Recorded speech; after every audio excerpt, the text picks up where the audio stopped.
اور جو لوگ اپنی بیویوں پر بدکاری کی تہمت لگائیں اور خود ان کے سوا اور گواہ نہ ہوں، تو ہر ایک کی شہادت یہ ہے کہ پہلے تو 4 بار اللہ کی قسم کھائے کہ بے شک وہ سچا ہے، اور 5ویں بار یہ کہے کہ اگر وہ جھوٹا ہو تو اس پر اللہ کی لعنت۔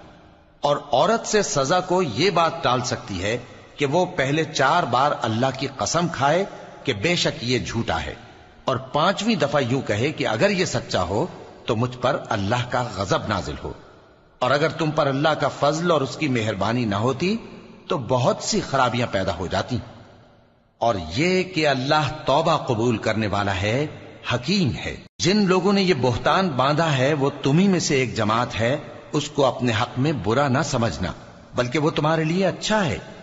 ان میں سے جس شخص نے گناہ کا جتنا حصہ لیا اس کے لیے اتنا وبال ہے، اور جس نے ان میں سے اس بہتان کا بڑا بوجھ اٹھایا ہے اس کو بڑا عذاب ہوگا۔ جب تم نے وہ بات سنی تھی تو مومن مردوں اور عورتوں نے کیوں اپنے دلوں میں نیک گمان نہ کیا، اور کیوں نہ کہہ دیا کہ یہ کھلم کھلا بہتان ہے؟